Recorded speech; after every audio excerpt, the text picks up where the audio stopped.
브레인맵은 뇌과학의 기초입니다. 뇌지도 그리는 걸로 시작해서 뇌지도 완성하는 걸로 끝나는 거죠. 왜 그럴까요? 눈으로 봐야 한 방에 알 수 있으니까요. 그런데 뇌지도 그리기 진짜 힘들어요. 뇌를 머릿속 블랙박스라고 하거든요. 단단한 머리뼈와 BBB, Blood Brain Barrier라고 하는 2중, 3중의 보호장치로 쌓여 있거든요. 문제는 이 검문소를 모두 통과해서 뇌의 깊숙한 데까지 들어가기가 쉽지 않은 거예요. 또 죽은 뇌는 해부해서 보면 되는데 살아있는 뇌를 어떻게 보겠어요? 두 가지 방법이 있는데 뾰족한 침을 뇌에 찔러 넣는 방법이 있고 사진을 찍는 방법이 있습니다. 침습, 비침습이라고 어려운 말로 얘기를 하는데요. 침습, 침투라는 뜻입니다. 뾰족한 침을 뇌 속에 찔러 넣으면 신호는 잘 잡히는데 환자가 힘들겠죠.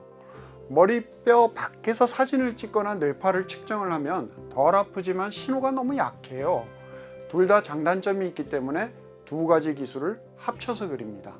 뇌지도는 장비빨이에요. 현미경 발명이 생물학을 엄청 발전시켰거든요. 천문학의 망원경도 그렇고요. 뇌과학도 PET, PET, fMRI 같은 기계가 나오고 나서 완전히 달라졌어요. 양전자 방출 단층 촬영기, 기능적 자기공명 영상기 이렇게 부르는데요. 살아 움직이는 뇌의 사진을 동영상으로 아주 깨끗하게 찍을 수가 있는 거예요. 좋은 뇌지도가 있어야 암과 치매를 잘 고칠 수가 있습니다. 미사일을 정확하게 맞추려면 GPS 좌표를 알아야 하는 원리와 마찬가지죠. 우리가 뇌지도를 공부하기 전에 구조와 기능이란 말부터 이해를 해야 됩니다. 구조, structure라는 것은 안팎에 생긴 모양을 뜻하죠. 기능, function이란 말은 하는 일, 역할이란 뜻이죠. 뇌는 특이하게 모양이 달라지면 하는 일도 달라져요. 우리 심장이나 간은 어떤 곳에 가도 이 똑같은 일들을 하는데 뇌는 위와 아래, 오른쪽과 왼쪽 전부 다 하는 일이 달라요. 이거를 뇌과학에서는 구조가 기능을 결정한다라고 표현합니다. 그래서 구조 뇌지도, 기능 뇌지도 두 가지를 다 봐야 됩니다. 구조를 보는 구조 뇌지도는 뇌 속의 길의 모양을 본다는 거죠. 뉴런이 어디로 뻗어나가는지, 어느 뉴런과 어느 뉴런이 어디서 만나는지 이런 겉모습을 봅니다. 기능 뇌지도는 뇌 속 길의 역할을 보는 거예요. 우리가 팔을 움직일 때 정보가 움직이는 길, 공포를 느낄 때 그 정보가 오가는 길, 이런 길을 알게 되는 거죠. 팔을 움직일 때 깜짝 놀랄 때 뇌의 어느 뉴런에 많은 정보가 오가는지를 보는 것이죠. 자, 우리가 이렇게 야구공을 던져요. 이때 뇌의 뉴런 중에서 어디와 어디가 활발하게 정보를 교환하는지를 기능 뇌지도를 보면 알 수 있어요. 아, 공을 던질 때 뇌 여기하고 여기가 같이 일을 하는구나, 이렇게 알 수가 있는 거죠. 크기에 따라 나눌 수도 있어요. 스케일, 척도라고 하는데요. 지도의 1000분의 1, 만대 1 하는 축소 비율을 말합니다. 가장 큰 것부터 해서 매크로, 메소, 마이크로 이렇게 불러요. 매크로는 전국 지도, 메소는 경기도 지도, 마이크로는 서울 지도, 이렇게 생각하시면 됩니다. 작아질수록 더 정밀하겠죠? 뇌 전체를 보고 부분을 보고 뉴런 한 개까지 보는 거죠. 뇌가 어떻게 생겼는지 궁금해서 처음에는 해부를 했어요. 이분이 바로 해부학의 아버지이신 베살리우스입니다. 500년 전쯤에 세계에서 처음으로 해부학 교과서를 냈어요. 크기와 무게는 어떻게 되고 두부처럼 물렁물렁, 겉에는 쭈글쭈글 주름이 있고 이런 지식을 쌓았던 거죠. 한반도의 전체 지도를 보듯이 뇌의 겉모습을 이제 알게 된 겁니다. 지도에는 근데 경부고속도로와 중부고속도로가 어디에서 만나고 또 어디에서 갈라지는지도 나와 있잖아요. 뇌의 한 영역이 다른 영역과 어떻게 연결이 되고 나뉘는지도 파악하는 그런 일도 구조뇌지도가 하게 됩니다. 뇌 속의 뉴런 한 개 한 개의 신경세포가 다른 신경세포하고 어떻게 연결되는지를 알려면 마이크로 뇌지도를 봐야 되겠죠. 죽은 뇌의 조각을 다이아몬드 칼로 아주 얇게 수천 번, 수만 번 잘라서 그 슬라이스를 전자현미경으로 들여다본 다음에 사진을 찍어요. 그래서 이 사진을 쭉 수천 장 연결을 합니다. 그러면 뉴런이라는 줄기가 아래에서 위에 어떤 모양으로 뻗어나가는지, 시냅스와 어떻게 만나는지 라는 것이 3차원 지도로 보여요. 제가 미국의 브레인 이니셔티브 계획을 말씀드렸죠. 커넥툼이라고 해서 뇌의 연결망을 모두 찾아내는 연구입니다.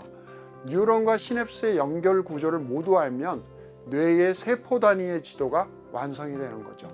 이거보다 더 자세하게 분자 뇌지도는 뉴런 안에 단백질과 유전체의 구성까지 보는 나노지도입니다. 나노는 10억분의 1 크기를 말하는데요. 뉴런과 단백질을 더 자세히 보기 위해서 형광 색깔로 분홍색, 초록색 이렇게 염색을 하기도 해요. 다음은 기능 뇌지도입니다. 기능 뇌지도는 길 위에 차량 통행량을 그린 거예요. 우리 내비게이션에 보면은 길의 모양도 나오지만 혼잡도도 나오잖아요. 어떤 생각을 할 때 뇌의 어떤 영역, 어떤 뉴런이 활발하게 일하냐는 것을 보는 것이죠. 예전에는 뇌를 다친 환자를 연구하는 방법밖에 없었어요. 사고로 뇌의 어느 쪽을 다쳤더니 기억을 못하더라. 이쪽 부분을 잘라냈더니 말을 못하더라. 이렇게 의사들이 병원에서 하나하나 찾아낸 거죠. 19세기에 골상학이라는 학문이 있었는데요. 뇌의 부위를 대충 나눠 갖고 이마 쪽은 지능을 담당한다 이렇게 알아서 이마 쪽 뇌가 발달을 하면 이게 커지면서 두개골을 밀어내니까 머리 모양도 아마 바뀔 거야 이렇게 믿었어요. 앞장부가 머리 좋다 이런 미신하고 비슷하죠. 당연히 이런 비과학적인 학문은 오래가지 못하고 사라졌습니다. 우리가 아는 최초의 근대적인 과학 기능 뇌지도는 브로드만 영역 지도라고 부르는 것이 있습니다. 여기 보이시죠? 지금은 틀린 내용도 조금 밝혀졌지만 여전히 의과대학에서 교육용으로 쓰고 있을 정도라고 합니다. 하지만 본격적인 기능 뇌지도는 fMRI라는 기계가 발명되면서부터 나옵니다. 이 기계는 너무나 중요해서 fMRI를 만든 학자분들이 노벨상을 여러 개 받았을 만큼 의학에 아주 많은 공헌을 했죠. fMRI가 얼마나 획기적인 발명품인가. 살아 움직이는 동물의 뇌 활동을 관찰하면서 어느 부위, 어느 뉴런이 무슨 일을 하는지를 알 수 있거든요. 우리가 깜짝 놀랐을 때, 뇌가 어떤 특별한 그런 상태에 있을 때 fMRI는 뇌에 있는 피 속에 산소가 얼마나 빨리 없어지는지를 측정을 하는 거예요. 촬영해서 사진을 보여주는 거죠. 산소가 더 많이 없어진다는 것은 그곳의 뇌세포가 더 활발하게 일을 하는 겁니다. 예를 들어 fMRI 기계 속에 환자를 넣고 무서운 공포 영화를 보여줍니다. 그랬을 때 환자가 깜짝 놀라면 뇌의 A, B 부분이 활성화되는 모양이 fMRI 사진에 딱 찍히는 거예요. 공포를 담당하는 뇌의 장소는 A, B 이곳이구나 라는 걸 알게 되고 fMRI 동영상을 보면서 노란색과 빨간색으로 나오는 부분이 활성화, 파란색과 초록색으로 나오는 부분은 비활성화, 일을 덜 한다는 뜻이에요. 근데 몇 초 동안 시차가 있어요. 사람이 생각을 하면 산소가 공급되는 건 조금 뒤에 공급되기 때문에 그렇죠. 그래서 뇌에서 나오는 약한 전류, 즉 뇌파를 측정하는 장치 EEG가 나왔어요. 전선이 주렁주렁 달린 모자처럼 생긴 기계예요. 뉴런은 전류로 정보를 전달한다고 제가 앞에 말씀드렸죠. 그 전기 흐름이 뇌 바깥쪽으로 일부 흘러나오는 거예요. 이게 뇌파입니다. 그런데 정확도가 떨어져요.